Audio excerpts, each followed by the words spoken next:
welcome back to my channel. So in today's video, I'm gonna go over this pair that I actually missed just because I don't think I even looked at my phone or took the alert off my notification, which I should have set a limit, but this is a very pretty trade and I'll go over how I even discovered this trade in the first place. So this is Eurgbp.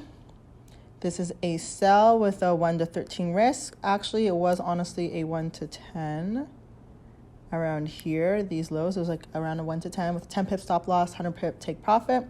Ended up doing more than that. But what I want to go over today is how to find these entries using Imbalance, Wyckoff, and all that good stuff. So I'm just going to clear this. And I'm also going to clear the future. And I'm going to start on the daily. Okay, cool. So when I'm on the daily, I just like to mark my range meaning my high and my low.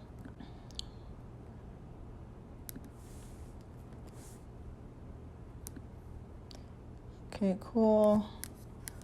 Double bottoms. Cool. I don't honestly do much on the daily. I really don't. Okay, let's go down to the 4 hour. Okay. On the 4 hour, I like to look for major imbalance, equal highs, and liquidity. So what I'm doing right now is literally just marking some double bottoms. Near price, I don't like to, like this right here is important, obviously just get taken. So it's kind of irrelevant now unless you found a sell in there. But this right here is still relevant. Do we have any imbalance within this range? So, there's a little bit here, got filled, here, came up, wicked, filled. Here, came up, wick, filled. Last down candle before that move. Here, filled, filled. And this is getting filled right now. Okay. So when we go up here, then we see right now, this is the imbalance we have. Okay, so if you don't know what imbalance is, definitely check out my Wyckoff video, but it's the gap between the last candle and the next candle, a gap where price has to get filled. Okay, so that's the 4 hour gap. Let's go see what it looks like on the 1 minute, sorry, the 1 hour. 1 hour, let me tighten it like this, boom, boom. 30 minute, it's pretty much the same thing. 15, same thing, etc. So the gap is going to get closed. If it's going to close, it's going to most likely close the whole thing, right? So I personally, sometimes, not always, doesn't make a difference, grab another box and just highlight the exact place where it is going to close, or leave a small little line. Okay, because we're not going to sell at this point. We're going to sell closer to the actual fill. So I'll come back, let's say the 1 hour. Cool, so that's imbalance. Is this filled? Not completely. This is not completely filled. Something to note for fun. Boom. I feel like there's something small in there. It's not that relevant. We have some in here. Okay, cool. So now that I found my imbalances in the range, sometimes I like to go back out and to see about the trend and stuff like that. Okay, so this is my story. This is what I'm thinking out loud. Because we just cleared these highs, obviously this already happened, but because we just cleared these highs, we captured a lot of liquidity and then we came down for a sell and we closed with a wick. Okay, so if we close with a body, in my opinion, is different than closing with a wick below. And when we did close, or where we did wick up into, was this candle right here, which is very interesting as well. We did not come, did we come up here? No, we came pretty close to the imbalance in here too. But anyways, at the end of the day, we closed below the daily.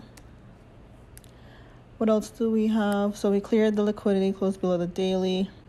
That's about it.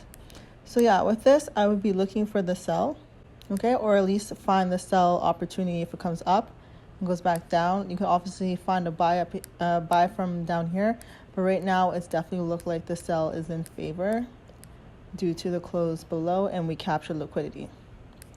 So let's see. Boom. So sometimes it's not perfect. It doesn't close completely all the way, and it might actually on your broker, like certain brokers, or if you check FXCM, or even on your MetaTrader. So if I'm setting a limit on something like this, I would use my MetaTrader numbers. When I'm market executing, then I just market execute, but definitely check your MetaTrader numbers. So yeah, it pretty much came down, filled this first gap, and then it came up and sold off. So if you would have got a break of structure, here, let me get rid of this. You guys get that point? So in order to even catch the buy, if you got a break of structure, let's see if we did, what's this, the 1 hour? Okay. Break of structure meaning a new higher high. So I'm mentioning this because this is an imbalance. So some people may be like, okay, so should we buy it up? You'd have to get a break of structure. So if you go on the line chart, this is probably a small break of structure. Barely. So to me, this is not a break of structure. It has to be obvious. So if you had a break of structure that was more so like this, and then it came down again, because once you do the break of structure, then you want to come back, fill any imbalances in here, which there is none. But if there was, then you could buy it up to here to sell off. But because we didn't even get that buy, that also is a sign. Because we didn't get that break of structure, that's also a sign that it's going to sell off. So I hope that makes sense. I feel like I'm all over the place as usual, which is why sometimes I don't do YouTube videos. But a lot of people are commenting on my last one, and I do want to post more. I just feel like I don't know what to say because I feel like trading is redundant at some point. But, you know, there could be breakthroughs that people have in this video. So that's a little bit about break of structure and when to use it, when to not to use it. So say, like, again, to go over it, I have this imbalance. So I either want to find a way when I get down here to buy up to it or to sell down to it. Because not back in the day, but if I see this wick, I probably would have been like, oh, buy it up, and then boom, it comes down, right? So now it's really important to wait for the break of structure and then the pull back on that to buy it up. So especially because I didn't get that is why I would sell it and look at all this liquidity as well. So hopefully that makes sense on when to use break of structure / to sell to buy or buy to sell. You may not always find an area or a scenario to actually buy to sell. But yeah, so boom, here comes sell off, fill this imbalance. How low are we going? We could go down here.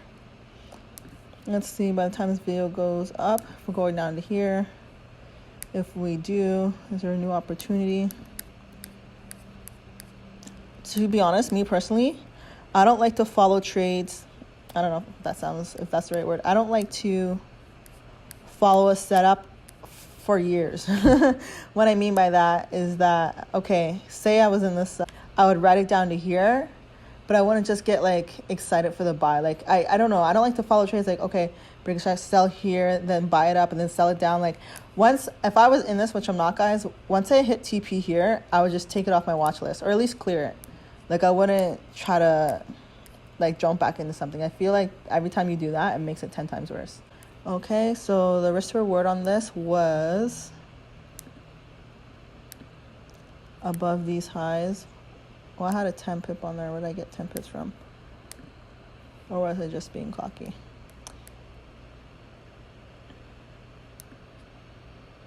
Mm, 17, but I had a 10 pip stop loss, I swear.